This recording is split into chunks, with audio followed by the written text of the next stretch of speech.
Have you ever wondered what it's like to live through a revolution? Not just one, but several, all at once. Let's travel back to the late 18th century, to London, where David Ricardo was born on April 18, 1772. He was the third of 17 children in a bustling Sephardic Jewish family that had recently moved from the Netherlands. His father was a successful stockbroker, and young David was born into a world on the brink of immense change. This wasn't just any era, it was the dawn of the Industrial Revolution. Britain was transforming before his very eyes. Factories powered by groundbreaking inventions like James Watt's steam engine began to dominate the landscape. Cities swelled as people left the countryside in search of new opportunities. Imagine the noise, the energy, the feeling that anything was possible. But the change wasn't just industrial. The world was in political turmoil. The American Revolution had just ended, sending ripples of liberty across the Atlantic. Then, in 1789, the French Revolution exploded, shaking the foundations of old monarchies and inspiring radical new ideas. This was an age of intellectual ferment, where old economic theories like mercantilism, which prioritized hoarding gold, were being fiercely questioned. Britain itself was a paradox. Its economy was booming thanks to colonial expansion, but it was also locked in the costly Napoleonic Wars. These wars disrupted trade, sent prices soaring, and pushed public finances to the limit. This volatile mix of war, revolution, and innovation was the air Ricardo breathed. At just 14, he joined his father's business on the London Stock Exchange, getting a front-row seat to the financial engine room of the empire. This wasn't a classroom education.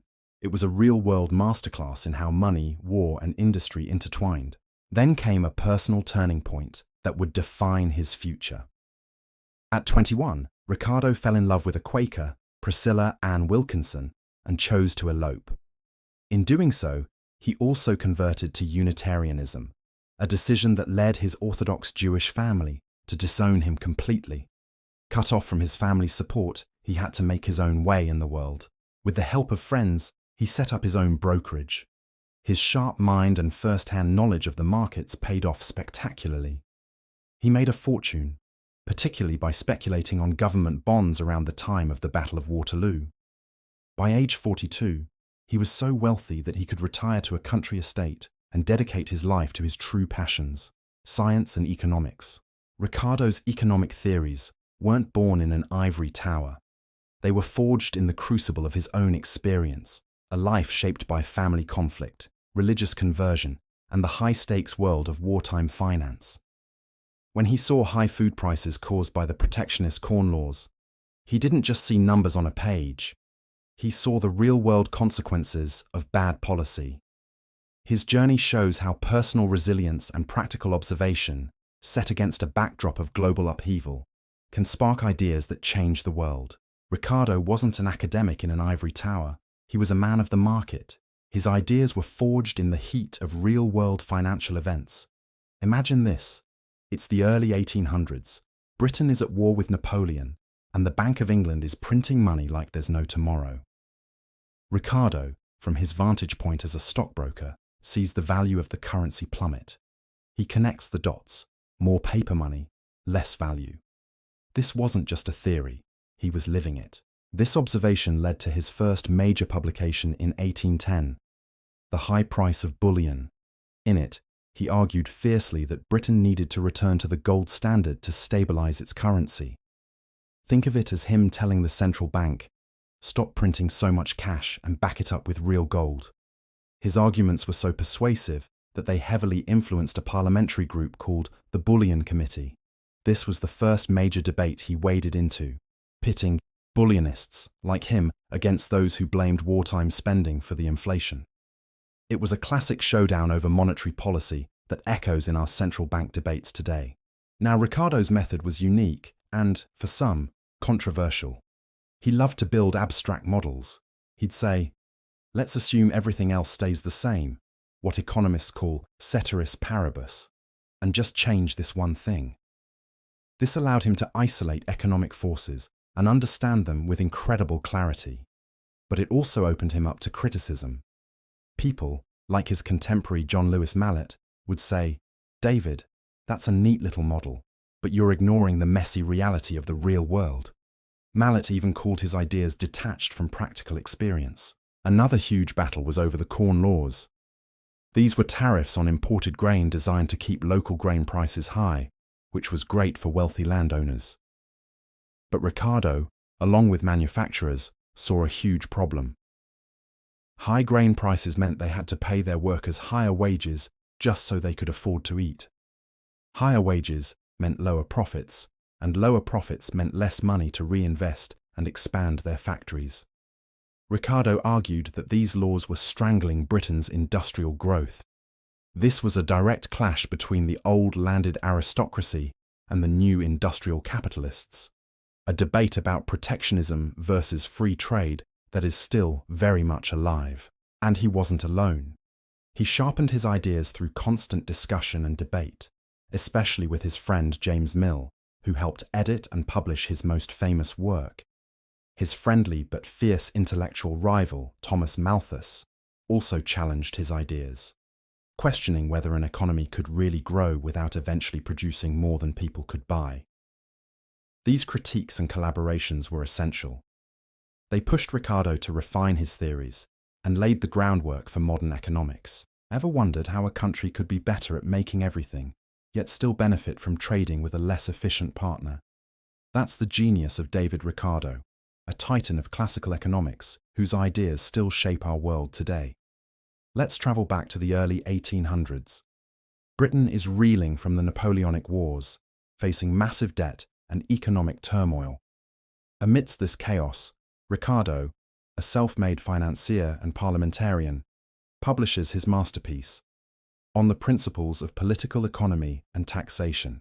He wasn't just theorizing in a vacuum. He was trying to solve the puzzle of how wealth is divided in a nation. One of his most powerful ideas is the theory of comparative advantage. Picture this: England is good at making cloth, and Portugal is good at making wine. Even if Portugal could make both cloth and wine more efficiently than England, Ricardo showed that both countries would be richer if they each specialized in what they were relatively best at and then traded. England makes the cloth, Portugal makes the wine, and everyone gets more of both. This single idea is the intellectual bedrock of modern global trade. But Ricardo was also a realist. He observed the law of diminishing returns, noticing that as a growing population pushed farming onto less fertile land, food prices would rise. This, in turn, drove up rents for landowners, who he argued were earning income simply from scarcity, not from productive effort. This led to his stark, iron law of wages, which proposed that wages for workers would naturally hover around the subsistence level. As population grew, more workers would compete for jobs, pushing wages down. If wages rose, families would have more children, eventually increasing the labor supply and pushing wages back down. It's a bleak outlook, but it reflected the harsh realities of the Industrial Revolution he witnessed. Ricardo saw how policies like the Corn Laws, which were tariffs on imported grain, protected the interests of wealthy landowners by keeping food prices high, ultimately at the expense of the workers and the rising industrial class. His arguments for free trade and against these tariffs were revolutionary, challenging the established order and paving the way for economic reforms. So, the next time you hear a debate about free trade, globalization, or even land taxes, remember David Ricardo. His insights, born from the challenges of his time, provided a powerful framework for understanding our economic world that remains profoundly relevant today. David Ricardo wasn't just an abstract thinker. His ideas reshaped entire nations. Two major policies stand out. First, the repeal of Britain's Corn Laws in 1846. These laws, active from 1815, slapped tariffs on imported grain to shield domestic farmers. While great for landowners, it meant everyone else paid more for food. Ricardo, in a brilliant 1815 essay, argued that these high food prices forced wages up, which in turn squeezed the profits of manufacturers and stifled industrial growth. He didn't just write about it. As a member of parliament starting in 1819, he actively campaigned against them. His arguments became the intellectual backbone for the Anti-Corn Law League. When the devastating Irish famine hit, the pressure was immense and the laws were finally repealed.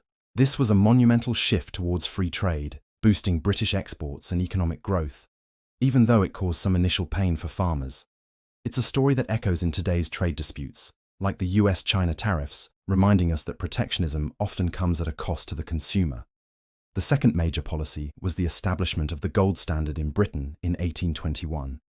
Ricardo was a bullionist, meaning he believed the value of currency should be directly tied to a physical commodity like gold. This, he argued, would prevent governments from simply printing money and causing rampant inflation.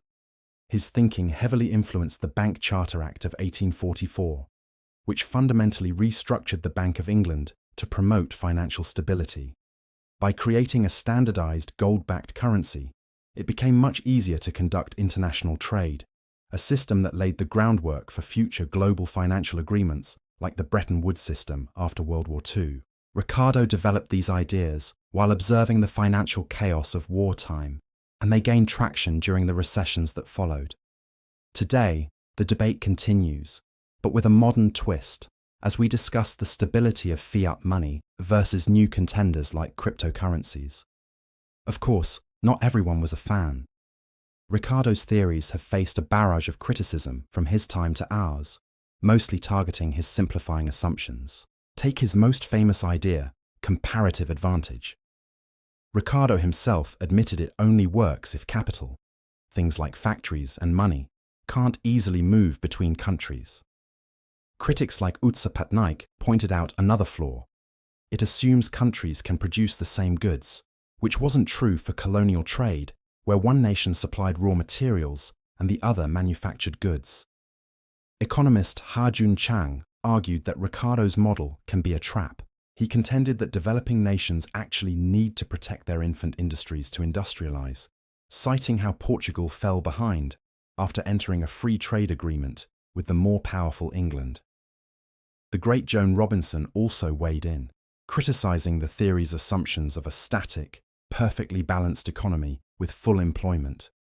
In the real world, she argued, things are messy, and unemployment is a constant factor that the model ignores. And the critiques don't stop there. The Ricardo-Barrow equivalence, a later idea built on his work about government debt, has been attacked for its wildly unrealistic assumptions, like people having perfect foresight about the future. His labor theory of value, the idea that a good as value comes from the labor put into it, drew fire from all sides. Marxists took the idea and ran with it to expose what they saw as capitalist exploitation. Meanwhile, neoclassical economists threw it out completely, replacing it with the theory of marginal utility. Even in his own time, thinkers like Malthus criticized him for being too abstract and disconnected from the practical details of the real world. Modern critics, like Nat Dyer, even blame Ricardo's abstract models for what they see as modern economics' detachment from reality. These enduring debates highlight a fundamental tension between elegant theories and the complex, often unpredictable real world, a tension that is more relevant than ever in our current discussions about the future of globalization.